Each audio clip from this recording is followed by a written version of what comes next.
Hello, everybody.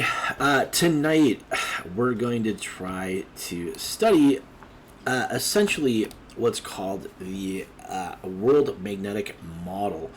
I just was talking with a friend of mine, and basically we want to go through and look at what's going on here. So there's quite a bit to discuss.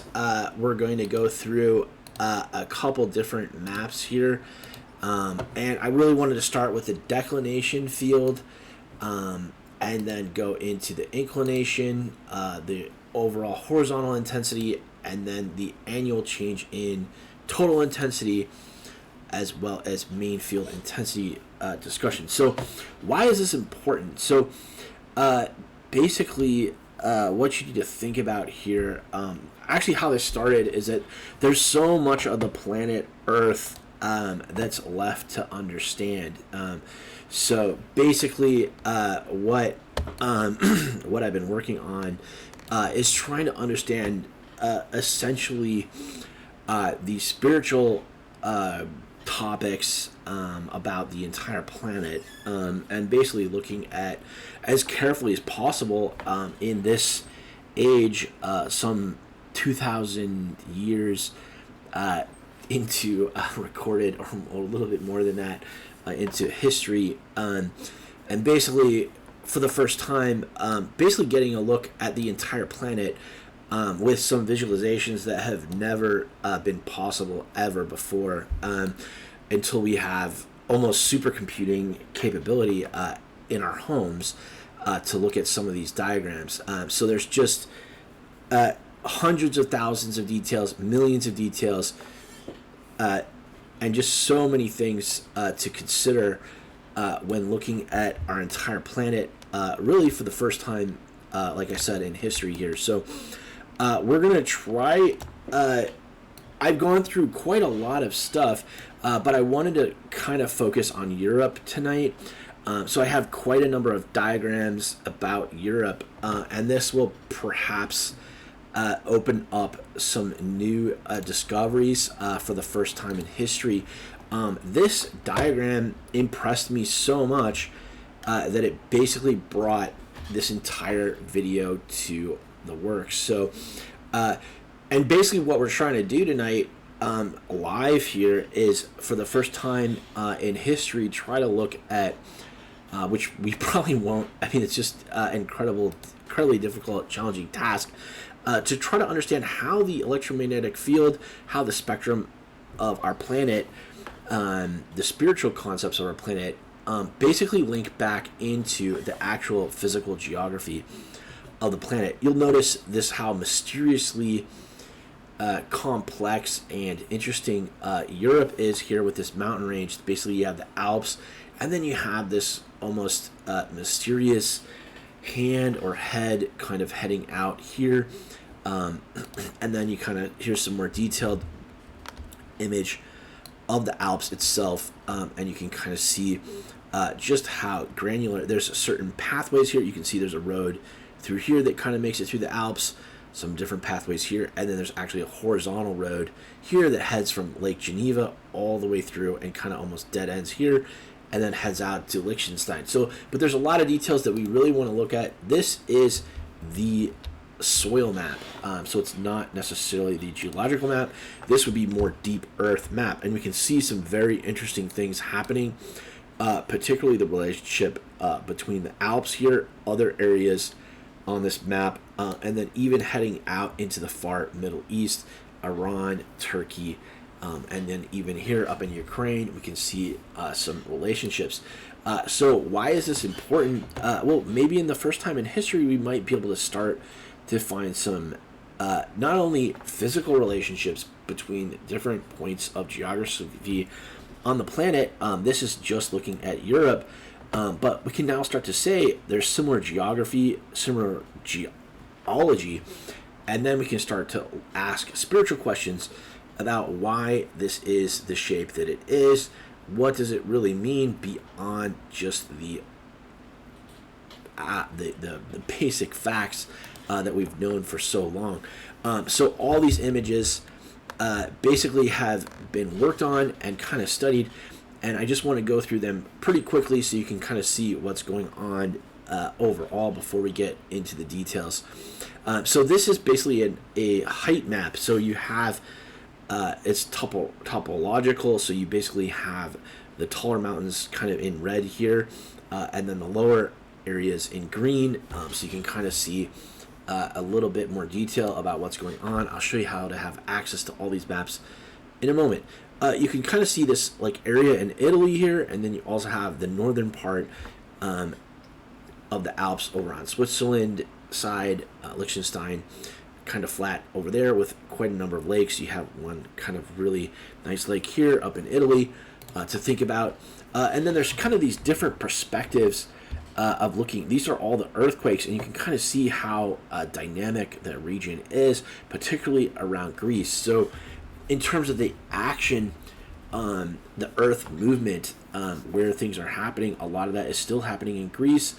You can also see a lot of that is actually happening in Israel, heading out into Turkey, and then even Iran, and then even far out here into Asia, where it actually becomes quite extreme out in Japan. And I wanted to try to highlight that extreme nature of some of these earthquakes. These are all 4.0s, 5.0s typically, but you can get up to 9.0s. So if you understand anything about earthquakes, 4.0, a 5.0 is 10 times the power of a 4.0. A 6.0 is 10 times the power of a 5.0. A 7.0 is 10 times that. An 8.0 is 10 times that. And then you have 9.0s basically heading out here in Japan and in Southeast Asia. So it's just an extremely, multiply that 10 times 10 times 10 times.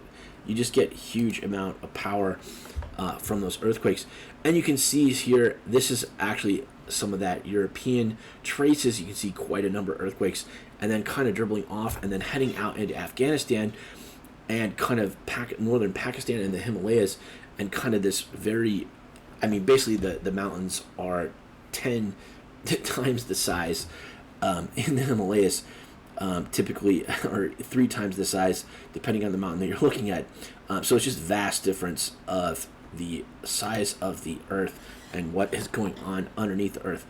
And then here's more of that soil maps, kind of giving us some more detail kind of the surface of what is going on. So as you can see, there's quite a lot of really exciting details that we can start to learn about how different areas are connected on our planet. Here's a more detailed geological map, and I'm going to give you all these links so you can go back and study these in as much detail as you'd like. But just the mystery of what's going on here as we start really for the first time in history, and I'm really kind of scared to explain this, but when I first started working on this, I didn't realize that the importance of basically the thoroughness of everything, right? It's just so important because we're really looking at this historically and actually helping out in the future. We want to make absolutely no mistakes on how we understand our planet, which is quite difficult. So again, these are some more maps. Here's kind of the population map. You can see kind of centered around Amsterdam, London, and kind of Northern Europe, and kind of spread out, and kind of, remember the Alps was over here. So just before you hit the Alps, a bunch of cities right there, and then kind of not too many people right in the Alps in that region there. And then a fantastically interesting lightning map. You can see Italy gets quite a big chunk of all the Europe's lightning. So I'm going to pause this video momentarily because it's just so stressful going through all these details. If the amount of information that we just went through is completely unbelievably awesome, so I don't want to... Anyway, hold on a second. So what is going on here? So when you first start to study our planet, you'll probably think of a compass, and sometimes the compass will turn as you move the compass, and it will actually move quite quickly, right? Like if you have a compass and you turn it, it will all of a sudden turn quite fast. This is a diagram really that the first time in history that has been publicly available, and so much detail. They work on it every year. This is the 2025 model, and they publish this as often as they possibly can. But if you think about it, Europe actually had a compass. This green line is very important because that's where the compass actually works perfectly. This line right here, this 10-degree line, this is 10 degrees off, that's 20 degrees off, 30, 40, 50 degrees off, and then even up to 70, and then even 90 degrees off in some areas like here. So that means that your compass doesn't point north. It actually could point completely opposite from what you expect. And it could tilt either that way or that way. And that's what the red and the green is here, depending on positive or negative for that compass. And you can see this is negative 10 degrees. This is positive here.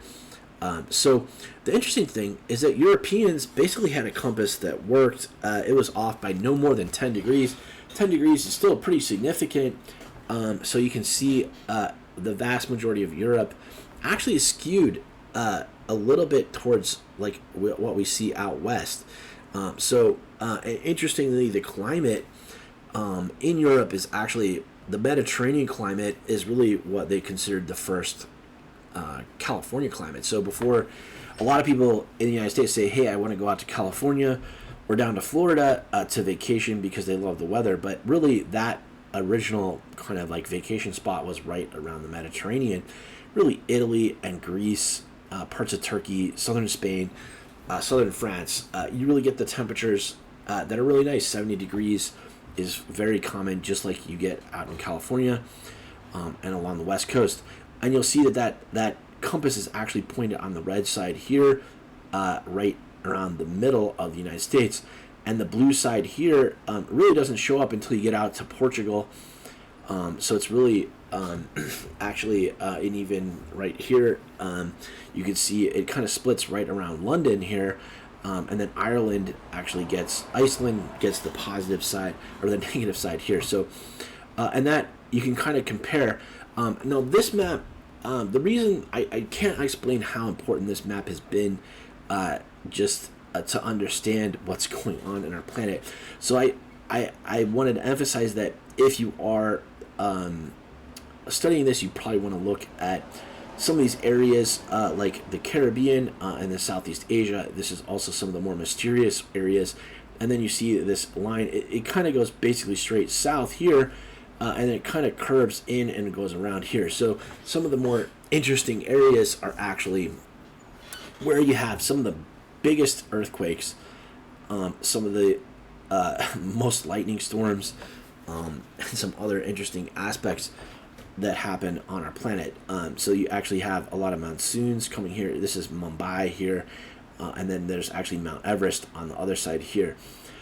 So you can spend a lot of time looking through this, and I definitely recommend coming up with your own diagrams. But I wanted to emphasize something here, kind of a unique concept. So you basically have a European zone here, you have kind of an African zone here, and then you have an Asian zone here, or really just India zone, where the compass is basically working correctly.